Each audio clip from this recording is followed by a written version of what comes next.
So I have some questions here. And so in educational duct tape land, or in the podcast or in my book, I like to ask questions that a teacher might ask, right? So what are some goals or problems that a teacher might have? And then we see, is educational duct tape the answer to that? Is there an Edtech that's the answer to that? So Brenna, as our person who gave a 5 in the chat for how well you know Listenwise, I'm going to ask you these questions. How can we add engaging hooks to the beginnings of our lessons? So at the beginning of our lesson, how can I hook my learners into the content they're about to dig into? Yeah, so just like I started off my webinar with you all to have a weird news story. It was quick, it was 30 seconds. We answered one question. It calmed us down, especially if we've been working all day or if our kids have been outside and then they come back in. So with a quick 30-second bell ringer, do now, students can get hooked and begin to ask questions at the beginning of a lesson.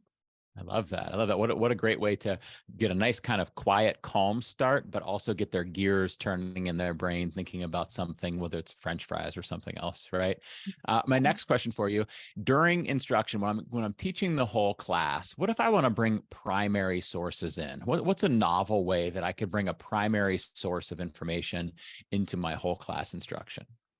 Yeah, so there are lots of different stories on Listenwise that you can really look at it from the first person point of view, and the primary source would be that first person and hearing it on the ground.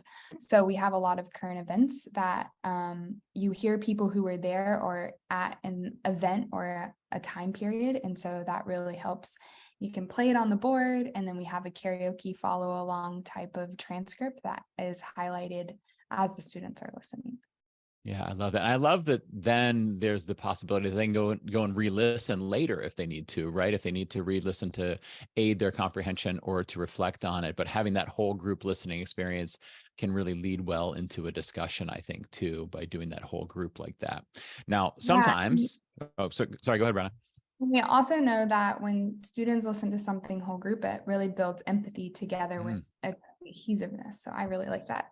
They all experienced it together, right? I like that's a really good point there.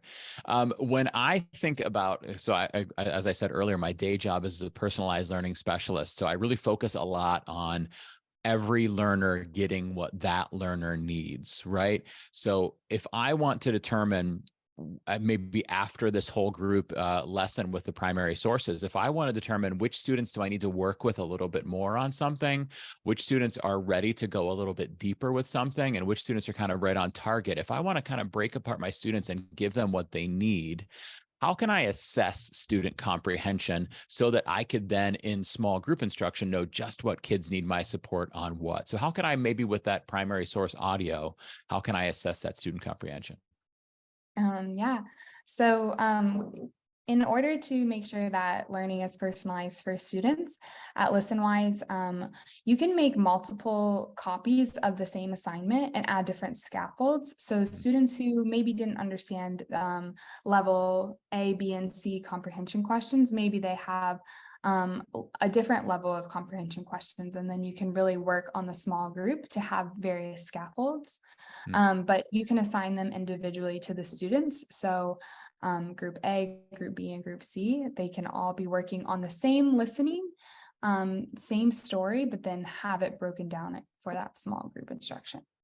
Yeah, I love that. And I love that the questions you're alluding to at the end of the podcast or videos that you listen to or view in Listenwise, that there are those questions that can help you identify who needs those supports and what level of instruction they need, but also that they are scaffolded, right? As you said, like kind of like the level A, level B, level C, level D, there are kind of increasing depth of knowledge or increasing complexity or increasing along the learning progression of that content that gets deeper and deeper and deeper. So you really know where each of those learners are. I was really impressed with the questions and Listenwise there. You could tell a teacher's brain was at work when those questions were written, for sure.